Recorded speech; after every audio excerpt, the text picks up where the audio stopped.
Welcome to episode number 52 for the National Land Realty podcast, where we discuss all things land. Our goal here is to inform, educate, and entertain those of you who own land or are interested in the buying and selling of land throughout the United States. My name is Mac Christian, and I am the Chief Marketing Officer here at National Land Realty. I'll be your host for this episode.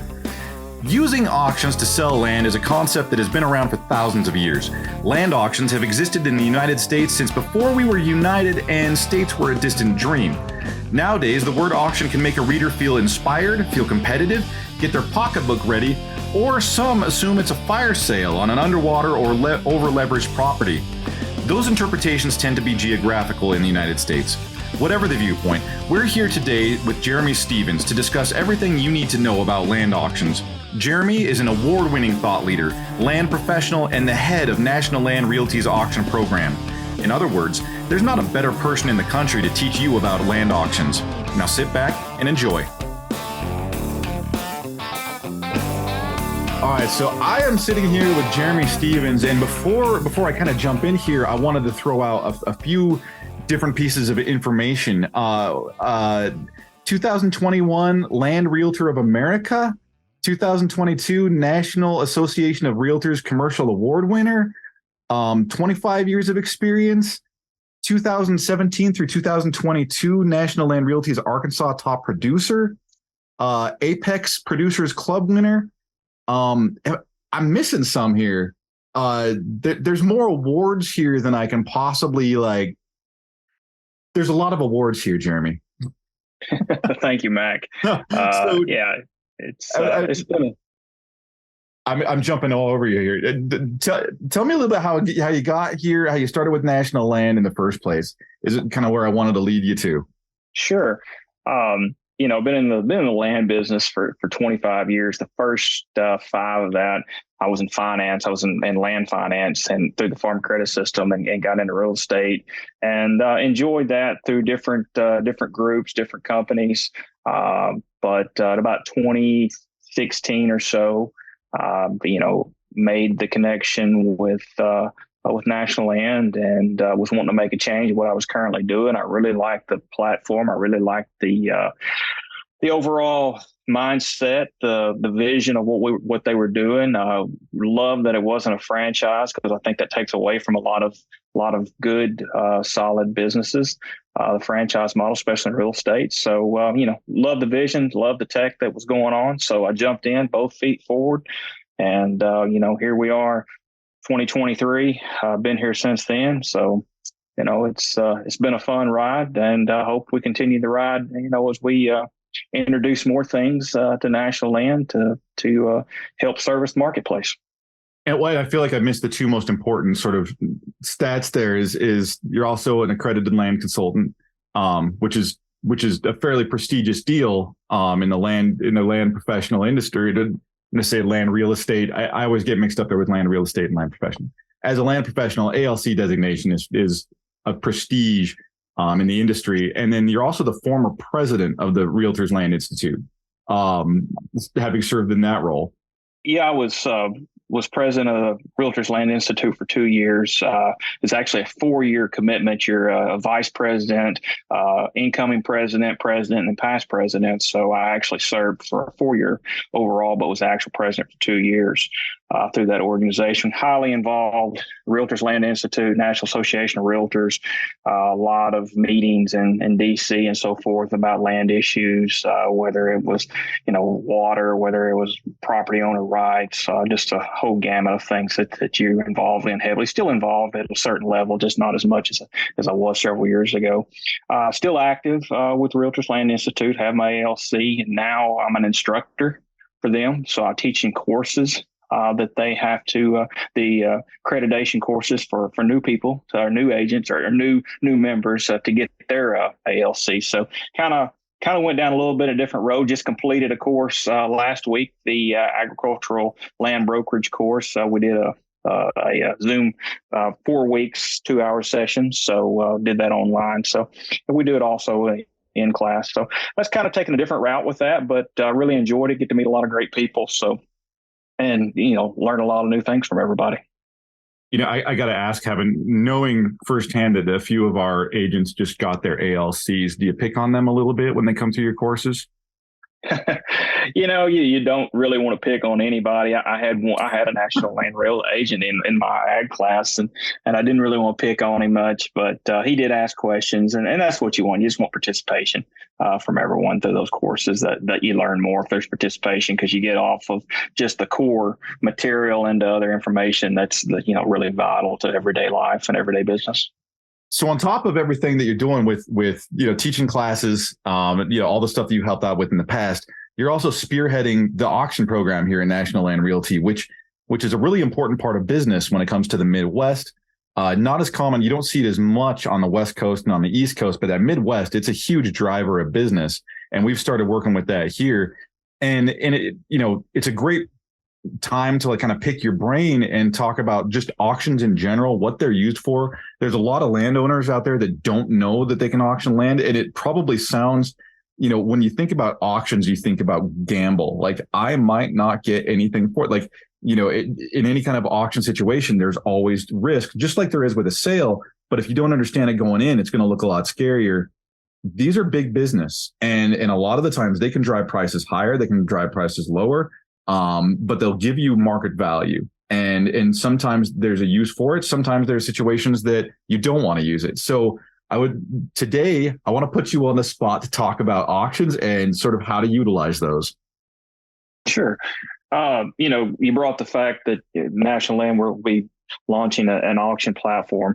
We've had auctions at National Land in the past. We've had agents and brokers have some very successful auctions throughout different areas, but we've never had a platform that's available to them where we can centralize everything and we can handle things from a team standpoint and let the brokers and agents do their job and let let National Land do its job and helping them facilitate those. So as we've developed that and put this program together, hopefully this will be available, from coast to coast, border to border, for all agents and National Land to present to their clients and landowners that potentially look at an auction. There's so many different things that go into auctions. There are different types of auctions. Like you said, the Midwest, it's, probably 65-70% of most every sale in the Midwest, it goes by auction other than a private sale. Other areas of the country, it's not so common.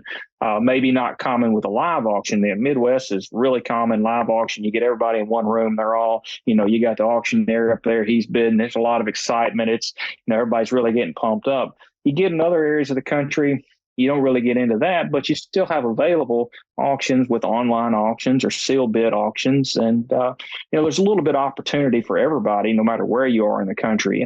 There's some areas in the country that when they see auction, they think, oh, it's a fire sale. Somebody lost everything. The bank's got it back. We're fixing to sell it. We're going to sell it for pennies on the dollar. And that's what it is. But, that's really not the case anymore. There's still some foreclosure sales, but, the majority is they're wanting to sell at auction, because it can accelerate a sale. When you go in there and list a property, you're putting it on the market. You're taking time to market it. You're taking time to solicit offers. You're taking time to get an accepted offer. You're taking time to get it closed. An auction can accelerate that by, months. You're going to get a higher visibility with an auction. Everybody's going to see it. Auction. It's going to sell. From another standpoint, the landowner, why would I want an auction? I got pre-qualified buyers at the sale. I got people who are ready to buy. They're here. They can buy. There's no contingency upon financing. There's no contingency upon appraisal. There's no, I'm going to need 30 or 60 days due diligence to figure this out or figure that out. I'm here to buy, and I'm here to buy today. And you're going to get, when you've got a room full of people or, a platform of different people that see all this, you're going to get greater competition.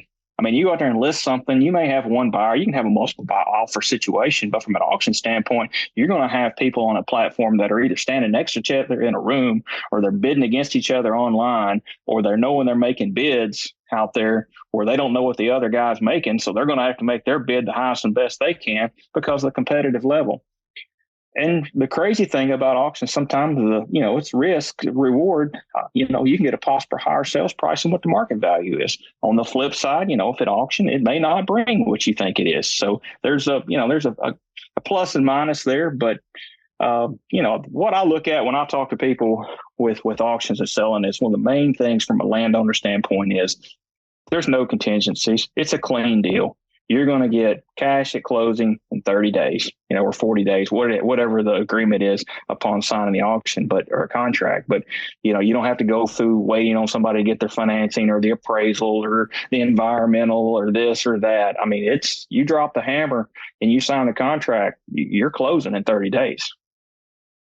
So what's the risk to the buyer in that situation? Is there a buyer beware when something goes to auction, or has all the prep work already been done?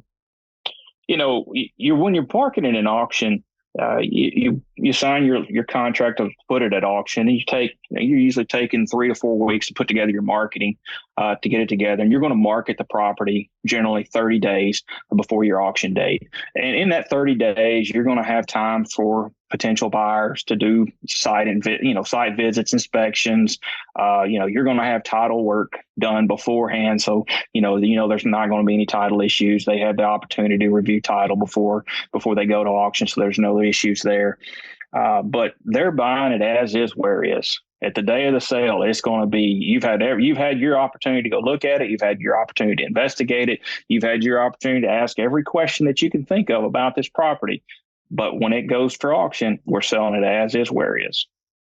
Do buyers walk in with financing, or is this all cash? They will walk in with financing, letter from credit from their bank, that they're going to finance it, but they're going to put up a substantial amount of earnest money, a deposit down, non-refundable deposit the day of the sale. So usually it's 10%. So, if you're $1 million deal, you're 10%, you're putting up $100,000 non-refundable. So, pretty well if you're going to be if your bank's going to loan you the money or not. But that's the way you kind of get around that. So what's the difference between sort of how things were done in the past and talking primarily within our organization? You talked about using a centralized hub versus just trying to find a way to do an auction. What's the advantage of what we're doing now versus how we were operating before? Because I'm guessing a lot of places do sort of operate how we did before, and we worked really hard to get a consolidated effort and use a platform to do this. And can you tell me a little bit about that? We were hiring. We have some agents, brokers that are licensed auctioneers. I'm a licensed auctioneer here in Arkansas, and I have multiple others across the country that are licensed auctioneers in the states that require that. But we were having sales that we were partnering with other auction companies. They were coming in and doing the auction. We were bringing the client and the property. So we were doing some co-branding, co-marketing with that. We had some brokers that were doing it on their own, running auctions just on a smaller scale. Didn't really have the technology to run the platforms from the online bidding, simulcast bidding, that they were just doing live sales, day of auction from that platform. So we're kind of changing all of that and trying to centralize the overall efforts from internally. So an agent comes in and says, hey, I've got this property. What do you think about an auction? Well, they'll discuss with their broker, discuss with the auction team. And if everyone agrees, yeah, this is a great opportunity for an auction. Now we've got a very detailed process that goes through step by step. This is your responsibilities. This is the team responsibilities. This is how the whole process works. This is who's paying for what. This is who's getting what. This is, from start to finish. And it's centralized with marketing. It's centralized with tech. It's centralized with everything. So again, the auction team for National Land has the responsibility of making sure that everything flows smoothly, where the broker and the agent is dealing with the buyers, showing the property, that aspect, and they're not having to worry about lining up the auctioneer, making sure the auctioneer software is doing what it's supposed to do, making sure that the newspaper ads have been put in place. It's just, again, centralizing, increasing efficiency is what we're looking to do. I like how you have credentials that just pop up out of the middle of nowhere. We're talking about all your credentials here at the beginning, and it's oh, I'm also a licensed auctioneer. I do that too. Well, I'm licensed in 6 states in real estate, so Arkansas and all the surrounding states except for Texas. So, so we talked about how the Midwest has this you said 65-70% of land sales are going to be auctions. What's have you seen any reasoning why the Midwest kind of focuses on auctions? And then you do see this divide Unlike you get to the West Coast, you get to the East Coast, and they don't use auctions as much. Is it interpretation as to what an auction is, or is it just what's the sort of what do you see as kind of a difference maker, why they're not utilized as much? It's an interpretation of how it works. It's been in the marketplace there, and it's been very efficient, and it's worked, and it's carried forward as that is a prime method of selling property. So it's been very successful over multitude of years of how it does work. So you've got that mindset of, if I want to get the most for my property, this is the method to do it. And if you follow auctions in the Midwest, or if you follow land sales, get through the Midwest, you'll see something pop up, $24,000 an acre in Iowa for cropland, $22,000 an acre for Nebraska for cropland. And you're scratching your head going, what in the world's going on here? Why is this land bringing so much? Well, if you go to it, they're auctions. I mean, that's property selling at auction, and you get a competitive market there of driving those prices there. So it's a lot of it is, you hate to put it, well, that's the way they've always done it, but it kind of goes back to that's the method of sales that they have preferred in that market for over a period of time, and it's a proven method. And again, it's going back to what we talked about earlier. You can do a sale fairly quickly. I mean, it gets back to the factors of you can get a sale done fast. You can get a sale done with no contingencies. You can get a sale closed. So. It's just a good method. You get all your buyers there together at one time, and it works for them. Now, why does it not work in other areas? Is efficient? I think talking about what we talk about, fire sales, banks, foreclosures. I think that caused a negative attitude in a lot of areas. For whatever reason, this is crazy, but we see it. You get in some areas of the country where you'll get neighbors who own adjoining property to the one that may be auctioned, and they may not want their neighbor to know that they're trying to buy it, or they don't want their neighbor to know how much they're bidding on it. They don't want to bid against each other. There's still that gentleman agreement of, I'm not going to, I don't want to offend anybody. I'm not going to do that. So you kind of get into online bidding or sealed bids in those markets, because then they're not all in a room standing shoulder to shoulder bidding against each other. Then they're doing it anonymously of how they're bidding. I know it sounds crazy, but that is honest to goodness truth in a lot of markets. That is a really interesting observation. And now that you say it, you understand it, because there are areas where everybody knows everybody, and you can find out somebody else bid on something. Somebody could get a little chippy about it, or somebody outbids somebody, but I mean, they're going to find out eventually, anyways. Find out eventually, sure, but it's not to happen to stand shoulder to shoulder to them, bidding against each other. Yeah. So, and there is sort of this association in some areas where it's like, and it's hard to understand why, but maybe you have a grasp on that, why it gets associated with short sales, with fire sales. Is just because auctions were used in some of those situations to get spread across the whole, or is there any other kind of association that they derive from? Rockstar Energy Punched, bringing a bold and unapologetic flavor packed with energy through a blend of B vitamins, guarana extract, and 240 milligrams of caffeine to fuel what's next. Rockstar Energy Drink. I think in years past, auctions weren't prevalent in land sales. And then when you did have foreclosures, that's the only method they use. So the mindset was, well, if it's an auction, it's a foreclosure, because it never was a popular method of sale over the course of time in certain markets and certain regions. And when they did have one, it was strictly because it was a foreclosure. So that has kind of carried forward through the years. That's that negative connotation. But I think it's limited. In some areas, it's still very, very prevalent, but I think it is getting better overall, because I think people see the value in, maybe it's not a live auction, maybe it's online, or maybe it's a sealed bid, but I think they see the value of having multiple people bid against each other to try to increase the price as much. And it is highly visible.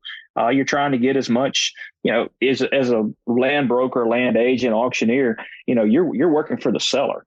That's your job, and your job for the seller is to get them as much money as possible for that piece of land that you're selling. and the seller can see if I've got a room full of people, or if I'm, online bidding, we've got 30 registered bidders. I got 30 people bidding on my property. Whereas if I just listed it and sold it, yeah, I've got so many people viewing it on websites, but are they qualified? Are they ready to buy? Or are they just kicking tires? So I think that mindset has kind of taking over a little bit, and it's becoming a little bit more open-minded to auctions in different markets. And that's what we hope. And that's what we hope to expand, with this platform that we're going to roll out in markets. I think we'll be ultra successful in the Midwest for sure, because it's already there. But I think as we go into some other markets and offer the other tools, I think we'll be able to get a good, strong market hold there as well. I was going to say, you were speaking to the fact that you have a room full of qualified buyers that are looking to buy. Like they walk into that room or log in, right? Because there's online auctions too. And then the other part that I think is very valuable is the fact that there's a deadline. I know my property will be sold by this date. It's not a matter of sitting there for potentially 300 days on market. If your price is off, you're going to market and that thing's going to be sold. And that's why, you talk about the negative connotation thing, selling it for a foreclosure. That's the reason they sold that way, is because they wanted it sold. It was a deadline. We need this sold. We need it sold in 30 days. So we're going to have an auction. That's how we're going to sell it. So that's kind of where that comes from. But, flip it to the positive side is I've got a piece of property out there. I want to get it sold. I wouldn't have put it on the market if I didn't want to get it sold. So why not take every opportunity to expedite that process and put it out there on the market and sell it at an auction?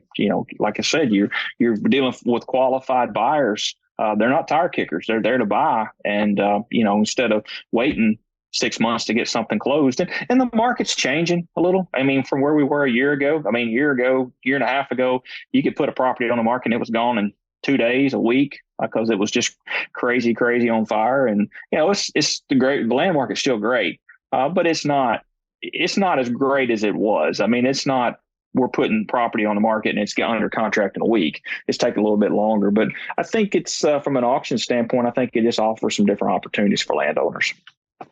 I just had a random curiosity go through my head, and I'm more curious about this from the logistics side of things. So one thing we hear about all the time is 1031 exchange, where, and once you get your property sold, then you've got a certain time period to find a piece of property to exchange that for. Do you ever see somebody work that in reverse, where they find something that they think is worth exchanging for and then run a property at auction to get it sold quickly so they can get in on the property that they're looking at? I've never experienced that personally, but I think that would be a possible potential way to utilize it. It's a way to expedite the process of what I was thinking. Like if I found something that was looking to go into sale, I could run an auction, have my property sold in 30 days and then 1031 that into the one I want, instead of hoping that one is there and hoping my property can sell and I can still get the property I'm looking at. I think you could look at it from that standpoint. Again, I've never personally been part of one like that, but I think it would be an option for somebody to do that. There's some other options out there as well. But again, if you want to expedite the sale and get as many people possible as bidding and buying on it, that's what I would, one of the things that I think would be opportunistic for a seller to do is look at this method. Yeah. So what kind of auctions are there? I mean, like there's different kinds. So what do they look like and how do they work? Well, live auction, everybody thinks live auction. Okay, we got a room full of people. You got an auctioneer. You got ringmen out in the middle of the crowd giving bids. He's up there doing the auctioneer's chant on the price, and they're all out there. Hey, it's great. That's a live auction. And, that's what you have when you've got everybody bidding shoulder to shoulder in a room. There's an extra little piece now that you can do simulcast as well. So you can do simulcast online with a live auction. You can have people in the room, but you can also have people bidding online simulcast. So you got online bidders, you got people in the room bidding. So then it can get really crazy. But that's you got wild. A lot of people. Got a lot of people bidding, a lot of people running price. So it's very, it's very exciting. A live auction. If you're ever taking part of a live auction that's really, really rolling, it's exciting. I mean, it's a lot going on just to watch the bidders, watch the auctioneer, watch the ringman. It's an event. That's what I like to call it, a live auction. It's an event. then you have online auctions where you have a property, you can put it out for sale online, set up the process the same, you market it the same, you open up bidding at a certain date, you close bidding a certain date, depending on how long you want to keep it open, maybe a week, maybe 3 weeks. And then they're able to make their bids. And at the end of the bid process, then, you close it out and you have a bidder or you have a winner. So the online auctions will stretch out. It's not necessarily an event. They'll go multiple weeks. So they'll go multiple weeks. Yeah, it's kind of like eBay. An online auction basically is eBay. It's the same principle. You got an item that you're bidding on, and you bid on it, and you watch it. It's open for X amount of days, and you watch it. And our platform has a watch button. So if you're watching it and somebody outbids you, then you get a ding and lets you know that you've been outbid. You go back in there, and if you want to raise your bid, you can raise your bid. So that's how the online auctions work. Sealed bid. Sealed bid historically was, you send out information, you send out mailers. We're going to sell this piece of property. Submit all your bids by 5:00 on Friday, such and such a date. We're going to open the bids at 5:30, and whoever the highest bidder is, if it meets our minimum requirements, they're the winner. Well, with our platform now, we can still utilize that, but we can do sealed bids online. So you're not actually faxing in a piece of paper or mailing in a piece of paper saying, this is sealed, this is a sealed bid. I always wondered how I got a sealed bid from a fax machine or an email. It's like, how is that sealed? Somebody's got to open it, don't they? Somebody's got to see it. But through the sealed bid process we've got now, we can do it electronically. Somebody goes online, they submit their bid, it's still due the same a day. At the end of the day, we open them up, then you have your winner as long as they meet the requirements for the sale. So those are the really types of auctions, but you also have what we call an absolute, reserve and minimal bid. Absolute means it's going to sell. If you're putting something out there at absolute, it's going to sell. Regardless, you've got a pretty good target price or where you think it's going to sell, but whether if it exceeds it or it does not reach that target price, the property's still going to sell. So maybe there is some risk involved with an absolute. The positive side is when people see it is an absolute, they know it's going to sell. So they're inclined to bid more, and it'll bid higher. But if you don't have the right bidders or don't have enough bidders, then, you definitely have the flip side of that risk and it not reach the point that you want to sell. So there's the off chance that you could sell your listing for 50 cents, Yeah, probably not that little, but you probably somebody else would probably bid it up. But you could definitely be short from what your expectations are in an absolute. And it may not be. May not be what their expectations are, but it may be what the market will bear. Maybe expectations. Maybe expectations were a little higher than what they were anticipated, so it doesn't bring it. You have a reserve auction. Sorry, I keep on jumping in, man. Go ahead. I'm sorry. Start over. So the opposite side of that is there's the law of scarcity, right? Like where you might end up with the wrong bidders, like you said, but there's also what you said is the property is going to sell. So you could have people getting competitive. It's a double-sided sword is what you're kind of saying, right? It's a double-sided sword. You don't see a lot of absolute sales because of that risk factor. But I've seen a lot of absolute sales, knock it out of the park on a sale just because you get that competitiveness of a bidder, of bidders. It only takes two. If people say, "Oh, I got to have a room full of bidders," no, you only have to have two that really want the property.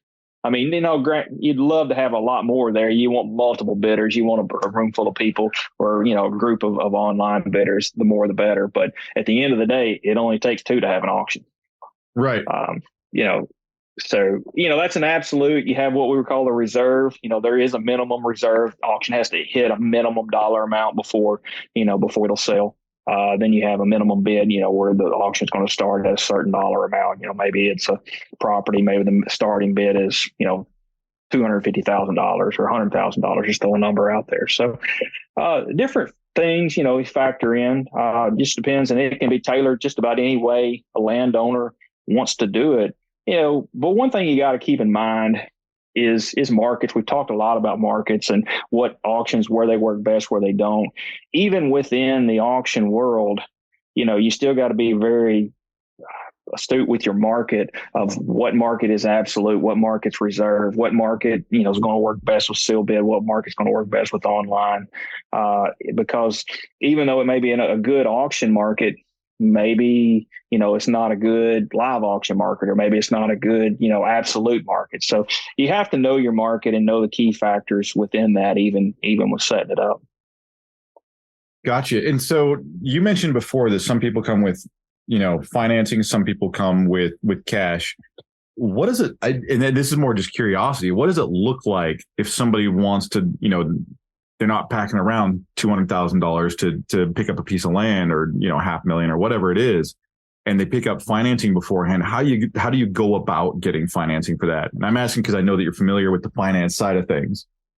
Usually when you're wanting to finance a property at auction, you'll meet with your lender well beforehand. You'll get a letter of credit from your lender. You're bringing X amount of dollars to the sale anyway, to put in as your non-refundable deposit. But you've got a letter of credit from your lender. Then you've gone through all the steps beforehand, and they've done all of their work prior to the auction. So you've got your place, and usually, the lender comes up and they'll say, hey, where do you want to spend on this? I want to spend, it's $1 million. I want to spend $1 million. We'll finance up to $750,000. We'll finance, 75% of that purchase. And usually, a lender may give them a limit and say, hey, you got a range, you can go up to this, but if it exceeds that, then, we're not going to be inclined to go with you on the financing on that. But that's all done prior, before you actually get to the sale. You don't go into a sale and put up a huge sum of non-refundable money and then go talk to your lender. It's just not prudent. It's not prudent for anybody. Absolutely. Well, and so we've talked a little bit about reasons that you would, utilize auctions. What would be some of the reasons that you would not want to go to auction? Depending on what type of property you have.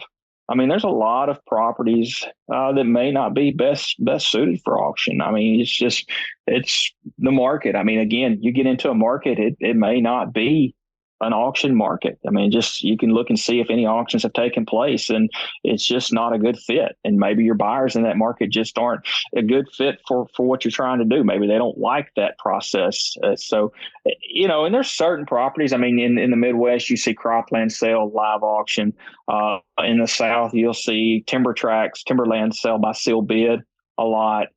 You'll see some online for recreational properties, different things. So, I've seen sealed bid for ag land. For whatever reason, live auctions and recreational land sometimes are not as great. Now, online auctions and rec land and sealed bids and rec land do wonderful, do great. But and I've seen rec land do really well with live auctions, but it just, for whatever reason, I've seen some tracks there that you would think would be great for recreational land, and go to live auction and it just not do what you think it's going to do. So it really depends on the market, Mike. I mean, that's what you really got to figure out, what your market is prepared to do. Who are your buyers? Are your buyers local? Are your buyers coming from across the world?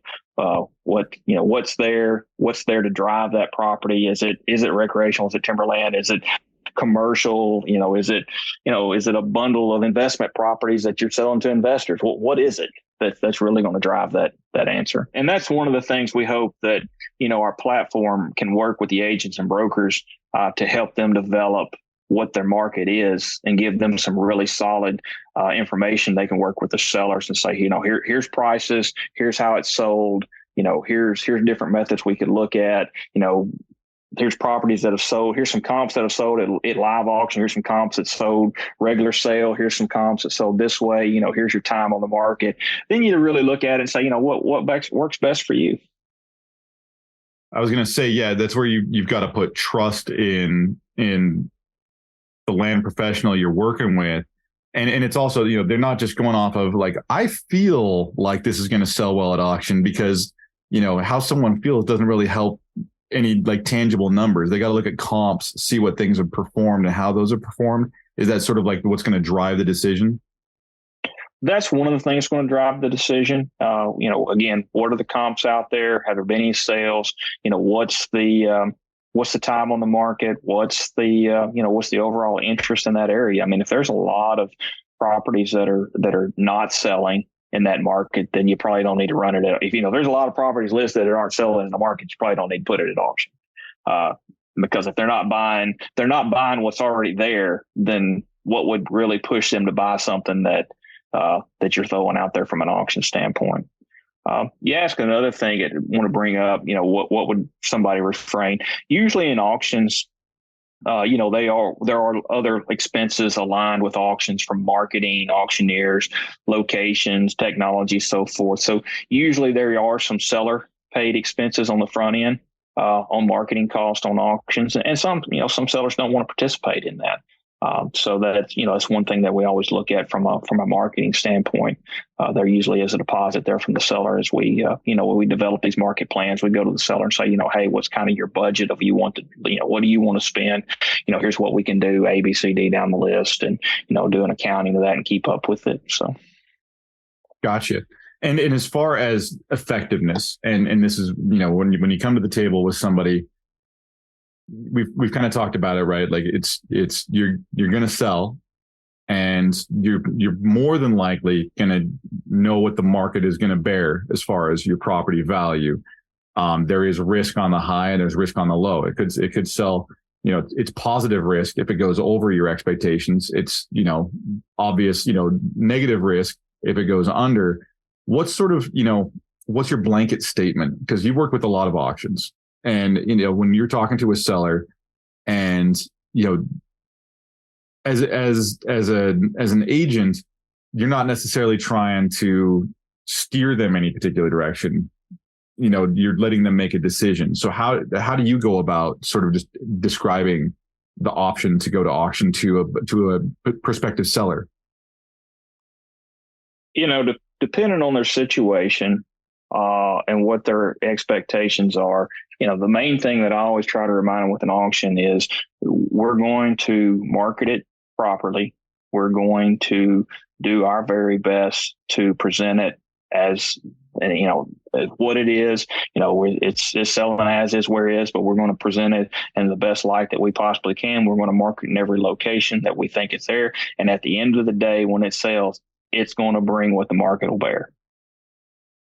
Got you. And I think that's the honest thing that you can tell anyone when you're dealing with an auction is, you're selling what the market will bear. I mean, if you're listing a property and just a general listing, and you know what the sales are, the comps are, and you list it out there 10%, 15% higher than what the comps are, you go to the seller and say, hey, here's what the comps are. We're going to try to push it a little bit to see if we can get that higher dollar amount. Well, sometimes you do, sometimes you don't. And it comes in, sometimes it comes right in at comp, sometimes it comes in a little below, depending on what the seller situation is and what they're willing to accept. I think an auction does that as well, but it just accelerates the process. I mean, it presents itself that way because it's interesting too, because this is sort of the opposite side of the spectrum, right? To where we've done podcasts, we talked to like Nick Artis, Ronnie Richardson was on last week. And the one thing that both of them said is if you want to do the best job possible, if you want your property to move, you're trying to sell your property, the number one most important thing you can do is price appropriately. Make sure your comps are in line. It doesn't matter if something's sold down the road for $1 billion. If yours doesn't line up to that one, you have to price yours appropriately. Otherwise, you could be on market for 2 years, 3 years, depending on how off you are. But this is the opposite side. This is the consumers telling you what they think that your property is worth, and it's the same destination from the opposite side, right? Exactly. You're just accelerating the process. That's the term that I like to utilize when we talk about auctions. We're trying to get to the same number as what the market will bear, regardless if you're listing a property and you're selling, you're basically going out and getting an offer from someone, and that's what they're willing to pay, what you're willing to accept. Same deal on an auction. You're auctioning, you're just starting, for the sale, you're starting at a price and you're negotiating from that price. At an auction, you're starting at a point and you're working your way up to get to that same number or more.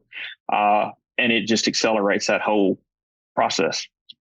I was going to say too, the other side of that is it's sort of the, it's sort of the jump situation where it's like if you put your listing up for sale and you get a chance to say, I don't like that price. Maybe I don't want to sell my listing. Maybe I don't want to sell my property. It's not turning out. The market's not what I thought it was. I'm out.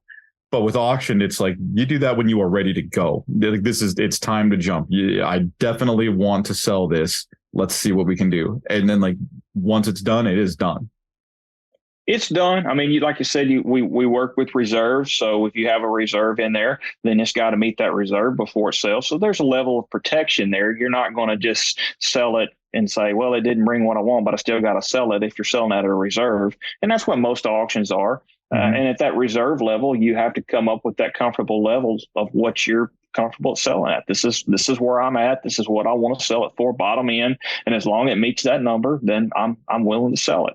And at that point, then it's the same deal as a negotiation from a private treaty sale. I mean, you're still negotiating a number. Somebody's made an offer, you back and forth, and you've got to a point, and that's what I'm willing to accept. Auction's the same way. You get through an auction, you get the high bidder. This is what they've bid. If it's not that at the reserve, then the landowner says, well, it's not quite at my reserve, but this close enough. Let's get this. Let's sell it. Or, hey, it didn't meet where I'm at. It didn't meet my expectations. So I'm not going to sell it. I'm just going to keep it. So, How often do you see that as the case where a reserve is not met? It depends on the market conditions. It'd be hard to throw a percentage out there. If you do your job right and the market's right, and you price everything correctly, it's not going to happen a whole lot. You're not going to have a no sale if you do everything right. But there's always those situations that arise, that things that are out from not within your control, and maybe the property doesn't bring what everybody. Maybe the comps all say this. Maybe everything lines up. It's going to bring this, and for whatever reason that day it doesn't bring it. That's why there's a reserve out there. And you said even with that there is the option that if bids don't meet the reserve, they could still say, all right, well, I'm willing to entertain that offer even though it didn't hit reserve. That's still an option available. That's still an option. I mean, if you're auction a property off and you get really close to a minimum bid or a reserve value at the end of the auction, you go back to the two high bidders and say, hey, we got to this point, either one of you want to make a final bid, make a final offer, or go back to both of them and try to negotiate a deal at that point. Or, a high bidder, maybe not two, maybe just one, go back and try to negotiate a deal with them and say, hey, you're at X, we're at Y. Why don't we, would you be willing to meet at Z? So that takes place some as well. So I want to hit you with a sort of a biased question. Do you have any bias towards going to open market or auction? Do you lean a particular direction, or do you just view it as a tool in the belt? I view it as a tool in the belt. I view it as a tool in the belt. As we roll out this platform, that's what I want to present it to the national land brokers and agents. I want to present it to them also as this is a tool in your belt. Why would I want to talk to a client about an auction? It's going to break down to the same things the seller's going to want for an auction. It's going to accelerate a sale. You're going to hire visibility, no contingencies, pre-qualified people ready to buy. I mean, it's the same process for there, but you just have to look at it as a tool. And if it's something that's, whatever reason, maybe it hasn't sold, maybe you need to take a look at a different method of selling. Or if somebody's trying to get an expedited sale, hey, I really, I want to get this sold. I need to, get it off our books. Not necessarily a foreclosure. Maybe it's, it's something else. So we're trying to liquidate before the end of the year, whatever. Then, hey, maybe you look at an auction opportunity. I was going to say that would be in that situation, you could be looking at tax season. Like, all right, I just got to get it before property taxes hit and move it. You get a lot of different things. You get, everything's, a lot of stuff's corporate owned. Maybe they need to get rid of something before the end of the year. Maybe they need to get it off their books. You have an option there to get that, get it off the books that way, whether, depending on which method of auction you use, any of the three, but that's popular to do it that way as well. Last kind of question here is, have you ever had a listing that you went to open market and then decided to go to auction and it moved faster? I mean, you turned the frown upside down where it didn't work out the way you wanted to at open market, and then it ended up moving at auction. I was just curious if you've ever hit that kind of a situation. I've seen that work before. I think I've done it once over time that, we've taken a property listing that sat out there, and it didn't really move. So we decided to do an auction. Maybe we did a bid. I've never had one on the market and then turn around and did a live auction.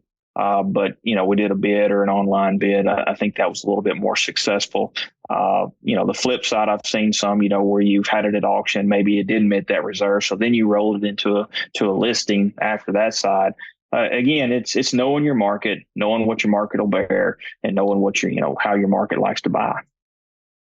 Gotcha. So any like words of encouragement, advice, to prep people for the auction season as summer hits? Is cropland season. Cropland auctions always are very popular in the fall. Crops are coming off, land's bare. You really don't have a lot of crop rent or anything like that to deal with. So those do very well in the fall. Recreational properties, everybody wants to have something in place, so you need to be working on that now. Have that closed before fall, before that. So just like any other listing, but winter's usually a good time for auctions, beginning in the fall, going through the winter, depending on what type of property. But that's usually your busiest season. Would be the fall through the winter and spring. Which means you want to get ready and do all your diligence during the summer so that you're ready to go for fall, right? Exactly. You want to be ready. Have all your information ready. Again, from start to finish, once you decide you want to do an auction, it takes, 3 solid weeks to be able to put all the marketing together. And then you want to roll it out, make it known to the public that it's going to sell, and, give about 30 days for then. And then at that point, whether it's a 1-day sale or multi-day sale, announce that and open it up. So and then close, 30 days to close. You're looking really at about a 90-day process, start to finish. Gotcha. Okay. I was going to say, and it could very well be 90 days into 4 months. I mean, it could be depending on how things go out of the front end. And it depends on how complicated the auction is. I mean, if you've got an auction that's got multi tracks that you have to, market all of them together, parcel it out. How are we doing this? Maybe, you got surveyed of each track, it just takes some time to put all of them together. Because again, you're selling it as is, where is, but you want to make sure you have the best available information to every buyer when you open an auction, because you are selling it as is, where is. You don't want to get into a situation where there's a question mark of, well, what about this or what about that? Be absolutely as transparent as possible with everything. In a regular treaty, you can do your due diligence. You can get some things. Well, maybe something pops up that you weren't aware of, but you have time to resolve that. And in an auction, you don't. I mean, it's going to sell as is, where is. So you want to make sure all of that stuff is just completed on the front end. Excellent advice. Well, Jeramy, I appreciate your time. Thank you for spending the last, close to an hour with me. And sure. Yeah, I'll let you get on with your day. Sounds great, Mike. Thanks for the time today. This concludes episode number 52 for the National Land Realty podcast, discussing what you need to know about land auctions with Jeramy Stephens, head of the National Land Realty Auction Program. You can learn more about land ownership and the buying and selling of land at nationalland.com.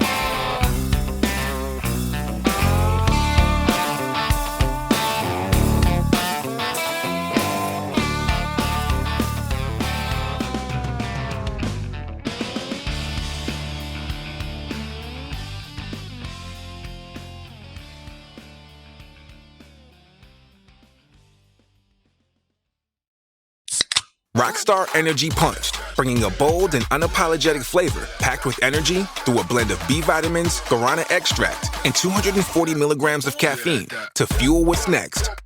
Rockstar Energy Drink. Drink. Drink. Drink. Drink.